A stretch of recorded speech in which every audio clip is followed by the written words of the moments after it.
The Will You Grow Show goes live Sundays 9 to 10 a.m. Eastern. To receive notifications, click the subscribe button beneath this video or visit YouTube's Will You Grow channel to see more shows and videos. And now, here's Will You founder Angelique Medow with this week's Will You Grow Show. Welcome to the Will You Grow Show. How are you? I'm Angelique, founder of Will You and WillYouGrow.com, here with our audio aficionado, Ben, and our video Santa, Neil. Today's show topic is Forgiving Life and God. This is the third of 3 episodes about forgiveness. To see the previous episodes about forgiving others and forgiving ourselves, feel free to refer to previous shows. Today's episode is sponsored by Life and Nature, who keep our hearts beating and our world turning, and by the Carrie Campbell Foundation, which supports creative video content that increases love among all people. Love that!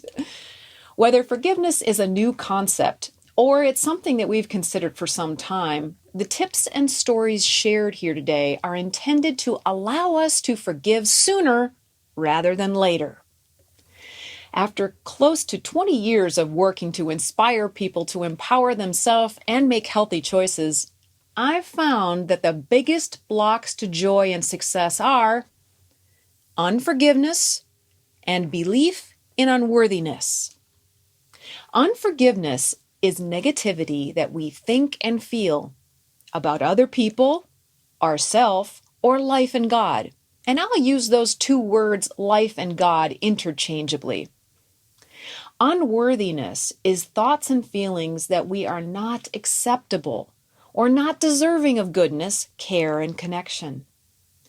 When we forgive, we automatically feel more peaceful and we feel worthiness. This allows us to build a solid foundation to make good choices, which in turn allows more goodness into our life. Before we actually forgive, we can get ready to forgive.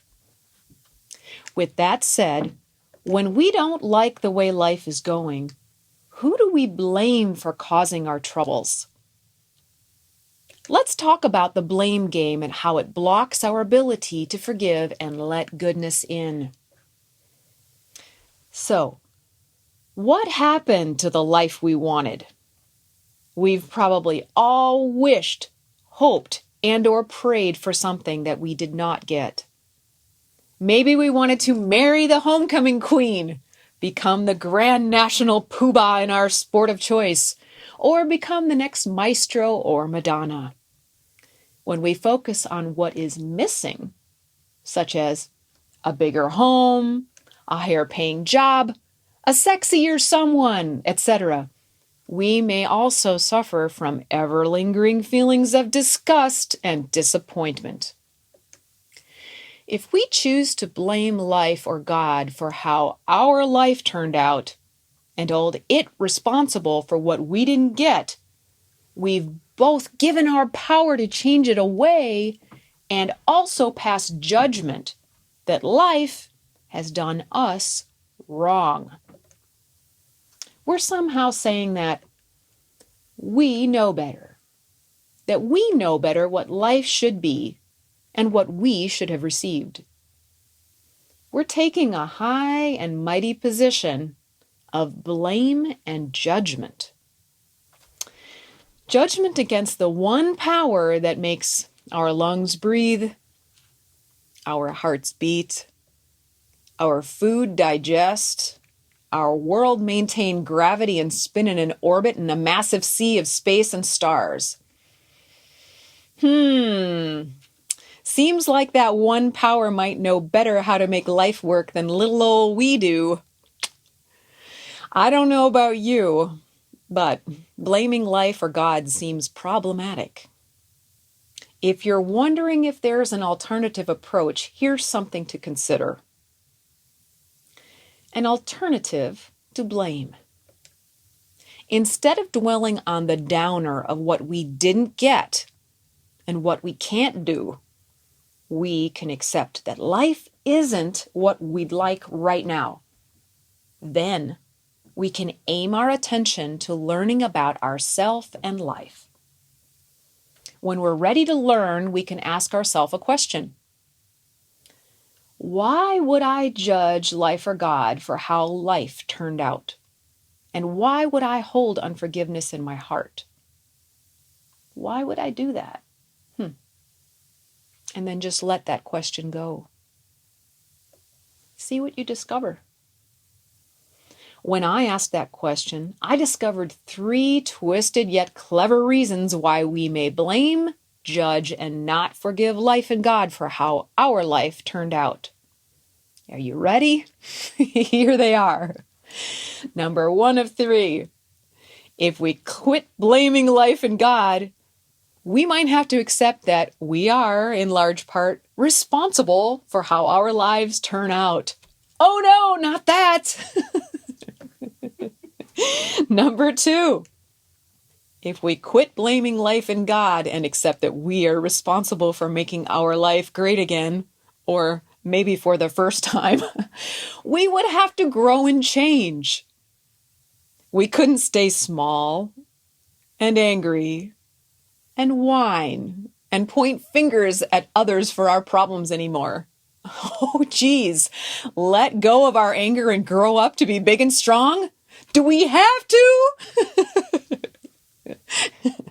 Number 3, if we accept that we are responsible for our own life, we'd accept that our successes and failures are based on what we do, who we are. This can feel both empowering and frightening all at the same time. Judging life in this way is a killjoy. Judgmental thoughts like, my life is not good enough, or things should have turned out better. They're like a low-grade infection that burns inside of us. When we're irritated with life, how can we expect to experience joy? The irritation leaves a heavy residue that hangs over even our most joyful events and opportunities, clouding our perspective. Instead of feeling joy in our life, we might feel left out, angry, misunderstood, and in search of a quick and risky fix to make us feel just a little bit better in the moment. Instead, we can learn to love life so that we may allow ourselves to feel and experience more joy and love. We can consider accepting life instead of judging it. To truly love anything means we accept it as it is. Acceptance of life, God, self, and others does not mean that it cannot change, or that we've earned acceptance, made it to the finish line, or can quit growing. It simply means that we accept what is presented to us, both right now and in the past, as just life, just as it is. Forgiveness, judgment, and acceptance. As discussed in the previous week's episodes, my perspective on forgiveness is considered shocking to some. Here's my perspective. I don't believe in forgiveness. I believe in acceptance. For if we choose to accept everything and everyone as it is and as it does, then no judgment occurs. When we accept, we don't judge that anyone or anything should be different. And when we don't judge, forgiveness is not required. Again, acceptance does not mean that all behaviors or situations are okay, or that we need to tolerate toxic and deadly situations. In most cases, we can and best remove ourselves from that situation and accept that we are a better being for having done so. However, if we have judged someone, ourself and or life and God, then forgiveness is required in order to heal and grow. So, What is forgiveness? Forgiveness in this sense is a deep, heartfelt apology. First, an apology to our Creator for us having been so arrogant as to believe that we know best how to judge our lives and what they should be. Second, an apology for holding on to that judgment. And third is an apology to ourselves for staying angry and limiting our own ability to grow, flow, and transform. Finally, we can offer an apology to beings who've been affected by our unforgiveness. Then, we can willingly release our judgment and fill that empty space with wholehearted acceptance of life. And we can willingly vow to not judge life again, asking the power that is to help us in that implementation. How I judged life and God. Now, my experience may sound silly, but for me, it felt devastating.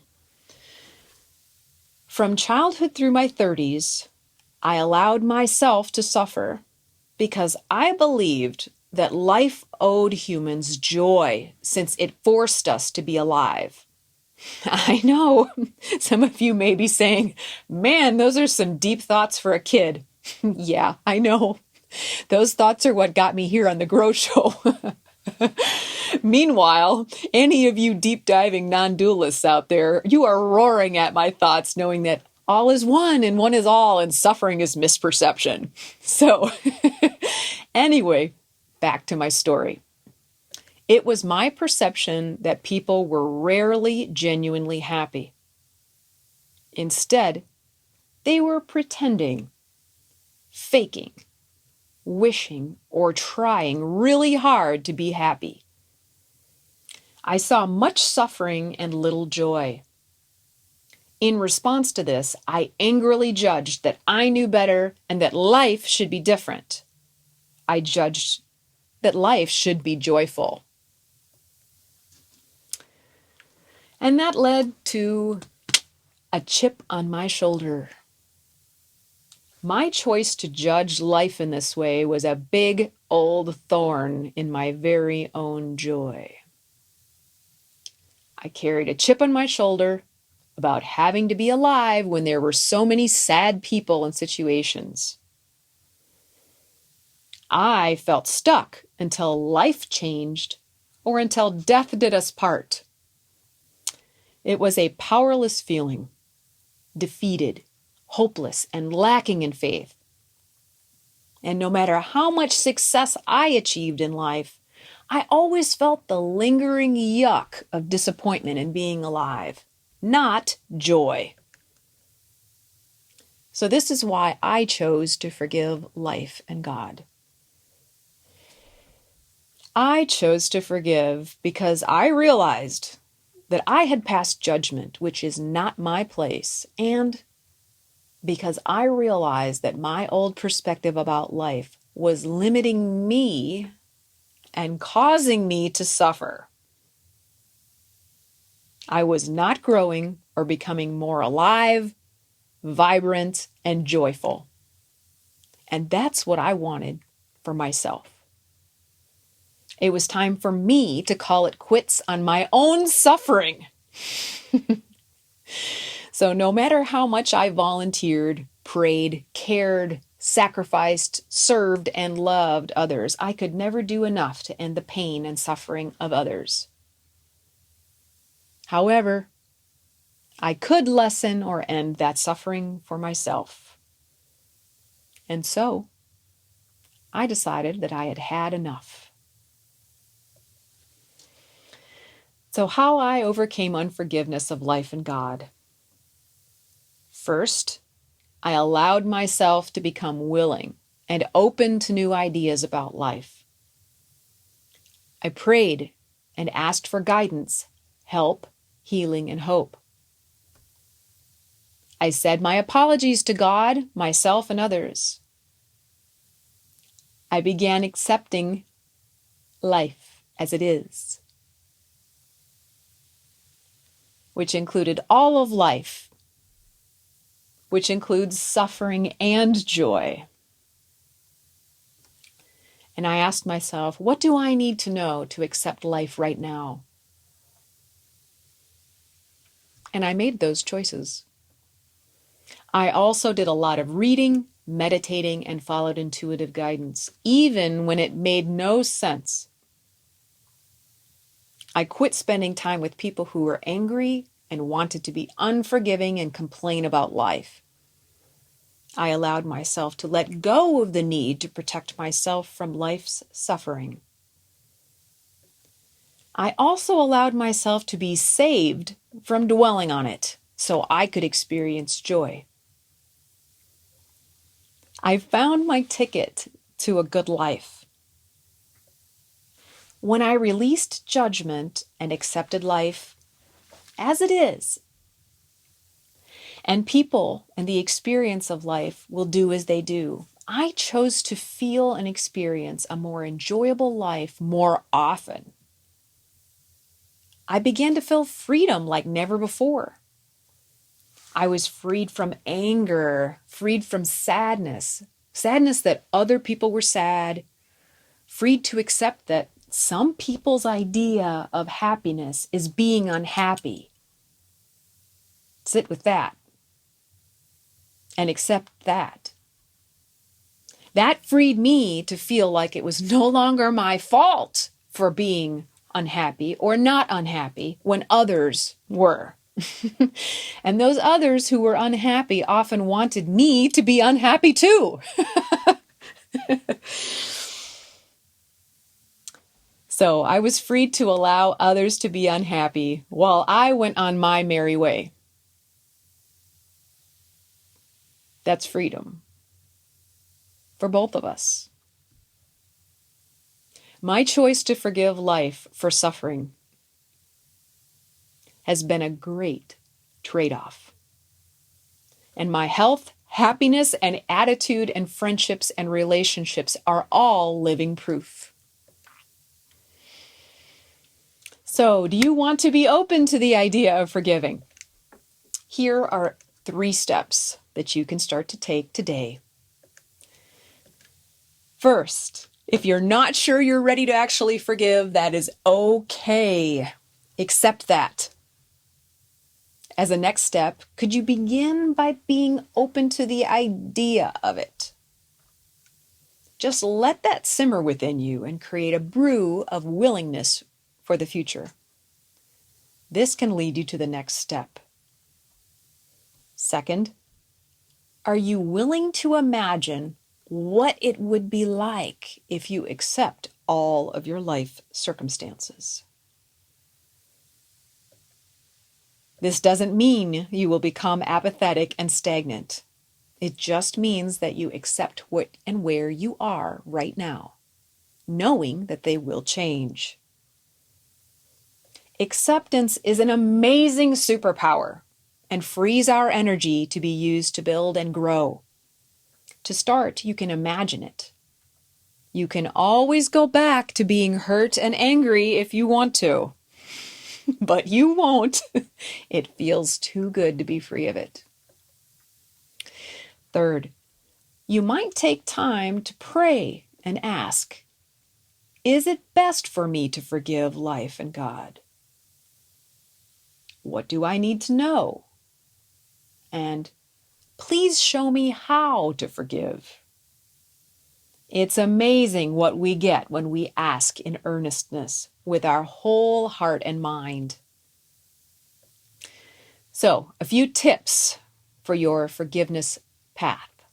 If you're ready, below are 4 tips that can help you take out that unforgiving thorn in your side and find your ticket to a more joyful, good life. 1 is willingness. When we are 100% wholeheartedly open and willing to forgive, the rest of the process mostly takes care of itself. It's like planting a seed and watching it sprout and grow. It mostly takes care of itself. Check in with yourself. Is there any part of you that is unwilling? If so, ask yourself, what would it take for me to become willing? and move towards that. 2, humility. Let's face it, we just don't know it all, and that is okay. Number 3, responsibility. As soon as we take responsibility for our experiences, we begin to become empowered. We acknowledge that we are no longer a victim of life, but a living, integral part of it, with the capability of spreading joy, hope, and wonder. Number 4, faith. When we choose to pray and have faith that life can be different, instead of always being the same old same, our walls crumble and we open the door to our heart and new possibilities. So, forgiveness and willpower, how are those two related? When we choose to forgive life and God, we are really forgiving our misperception of it and accepting it as it is. This helps us grow in strength and willpower. Once we forgive, we are also forgiven, and we know that we are worthy to receive all forms of goodness. Through forgiveness, we stop punishing ourselves with painful behaviors and addictions that keep us from intimately relating to life and block our intuition, so that our lives can become fun, light, and free. Forgiveness also allows life to shower us with goodness because we are grateful and humble receivers.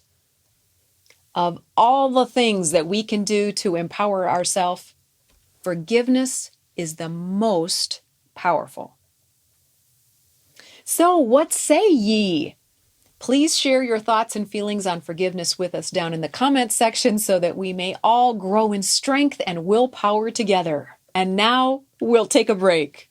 When we come back, I'll share some metaphysical tools for forgiveness. See you in a minute. The Will You Grow Show will now take 60 seconds to check in with you.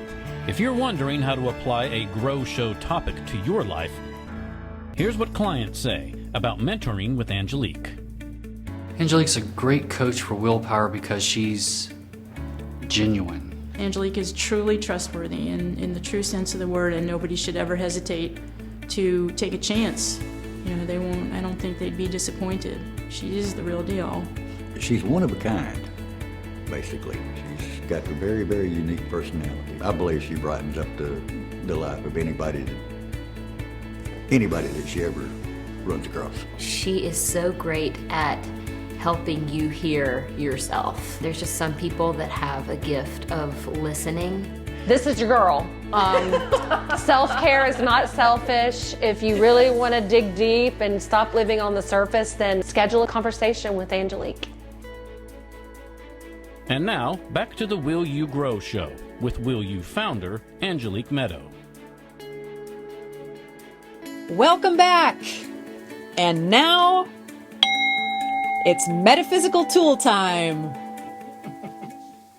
First, we'll talk about two animal creatures that can assist us on our journey of forgiveness. Animal guidance can be helpful and useful, but is not required in order to forgive life and God, as any of us can go straight to the source and discuss forgiveness at any time. However, most people don't have the chutzpah. They don't have the audacity to go straight to God. Most of us lack this level of courage and need intercessors, messiahs, presidents, popes, angels, role models, and animal guides to help us on the way.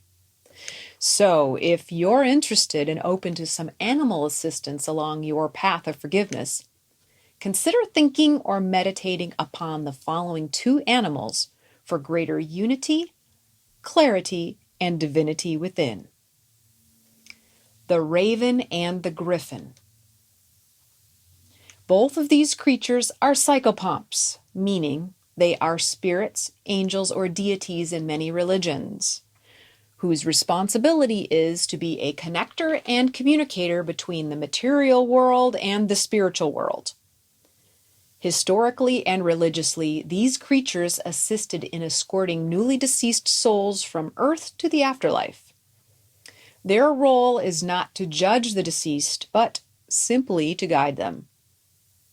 They can also guide us while we're alive. In the case of those who would like to forgive life, it is not that our body must die, but rather our ego. The part of us that thinks we know better than life what should happen to us. These animals can assist us in ego death without judging us along the way. To invite their help is simple. We can ask with an open heart and mind. We can ask and meditate. We can meditate on a picture of that animal or simply imagine that animal in our mind. We can also read more about the animals. One of my favorite books about animal symbology is by Ted Andrews. His book is called Animal Speak. And now, Ben will tell us about the specific symbology and gifts of the raven and the griffin. Raven symbolism is complex. As a talking bird, the raven represents prophecy and insight. Ravens make an appearance in the Bible not only as examples of God's provision, but also as messengers with God's provision. Provision means providing, supplying, and fulfilling needs. The raven is a harbinger of good news. Now on to the griffin. In medieval heraldry, the griffin became a Christian symbol of divine power and a guardian of the divine. The griffin combines the air element of the eagle and the earth element of the lion. Together, they indicate a grounded, spiritually ascended being, which is what we can become by means of forgiveness of life. The griffin acts as a symbol of the sun, light, wisdom, and enlightenment. It is also a guardian and protector. Thank you, Ben. A fun little aside I'll share about the raven this week. So, over our time together, I've shared many times about the importance of asking. Ask and you shall receive. Well, as I was writing the content for this week's Grow Show, I asked, I'd like to invite a live raven to come to our show. Okay, life. If a raven would like to come forward and share their message and presence with us, I welcome you. And then I just let that thought go without anything but the exception of curiosity, wondering what life may bring. The very next day, I went to buy groceries for a friend. When I came back to my vehicle, I noticed that I had parked in front of one of the only trees in the entire parking lot. Nice, I thought, because I like trees. I loaded the groceries in the trunk, got inside my vehicle, and then heard the voice of a raven. It was sitting in that tree cawing for me. I smiled from ear to ear. I asked intuitively if it wanted to be recorded for the show. The answer was yes. I got chills from head to toe, so I asked the bird to come closer to my little phone so that I could capture its beauty. It asked if I had any food. I had purchased 2 boxes of vegetable crackers, one made with beets and seeds, one made with sweet potatoes and seeds.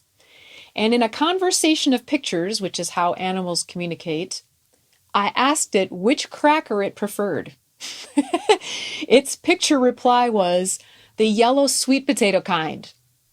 So I opened the box, put some crackers in my hands, walked closer to the tree, and I said, "These are for you." And I sprinkled out the crackers onto the grass near my vehicle. While the raven preened and pretended not to notice. But I knew better. I went back inside my vehicle, got my phone camera working, and down came the bird from the tree for its dinner. The raven and I ate crackers together. Now, Neil will help us to see some of that video that I took of the raven. Oh, yeah. So, as you know, we're talking about the raven today. You see him in the background?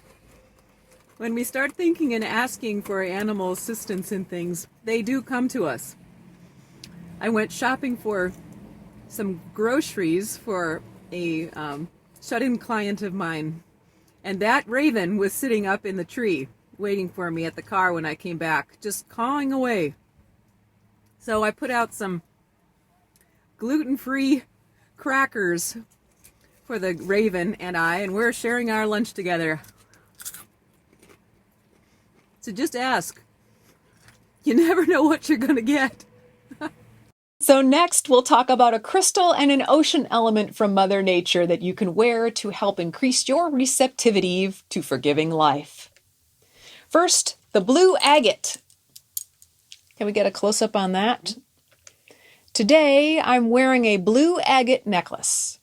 Sometimes called blue lace agate, it is a powerful throat healer as it assists in verbal expression of thoughts and feelings, which is vital to the process of forgiveness. It is also a calming stone and neutralizes anger, infection, inflammation, and fever. Next is tanzanite. I'm wearing a tanzanite bracelet, if you can get a close-up on that. Tanzanite is a fairly recent discovery, first found in Tanzania, Africa in 1967.